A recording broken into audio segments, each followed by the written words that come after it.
කඩුවෙල තාම ඇටලා තියෙන්නේ මේ යන්න බෑ දැන් අපි ආව වාහනේ යන්න පුළුවන් ඒ නිසා අනික් වාහන ළඟ ගෙන ආපු කැම ටිකක් දාගෙන අපි දැන් යන්න මේ අපේ 4x4 එකේ යන්න පුළුවන් ඒ නිසා අනික් වාහනෙන් ගෙන ආපු කැම ටිකත් අපේ වාහනේට දාගෙන අපි දැන් මෙතනින් එහාට යනවා මොකද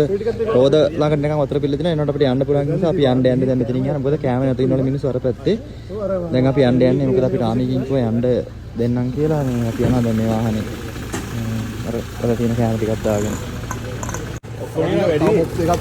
වැඩි ඔව් ගෝලන් දෙකක් විතර දාගෙන යන් අපි අරහෙට ඔව් ඒ ටිකක් දාගෙන යන් අරහෙට ඔව් ඉතින් ඉහාට අපි යන්නේ මේකේ මොකද මේ අරහෙ ඉන්නවා දෙන්න මිනිස්සු මොකද වාහන යන්න දෙන්න අපි මේකට යන්න පුළුවන් ඒක නිසා ගිහින් දෙන්න බැලුවේ මේ කඩුවෙල මේ ටවුන් එක කලර් ලයිට් එකට හැරෙන ගන්න අපි ඔන්න දන්නේ නැහැ පල්ලම ආපු ගම මෙතනින් එහාට යට වෙලා සමහර අපි ලයිට් කණු ගාවට යන ගන්න දැන් තත්ත්වය මේක තමයි තාම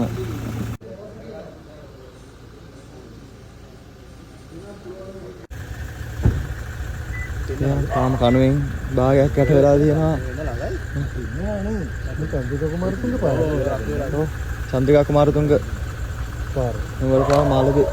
එතන අර චන්ද්‍රිකා කුමාරතුංග පාරේ ඇල යනවනේ යන්න බෑ ඉතින් කොහොමද ගෙනාව බඩුව අපි කෑම දෙන්නේ මේකට බෝට්ටුත් නැහැ පොඩ්ඩක් අතතර තිබුණා අයින් යන්න කියලා කලින්ම කියලා තිබ්බේ ඒක තමයි ඉතින් මිනිස්සුන්ට මේ මොකද බෝට්ටුත් නැහැ යන්න විදිහකට වෙන්න තිබෙති ඒක තමයි ඉතින් අයින් යන්න කියලා තිබ්බේ මේක තමයි හේතුව සිනෙක් එකේ ඇතුල් පාර මේ හරි ඉස්සරහ සිනෙක් එකට යන්නේ ඔය සම්මතුරානේ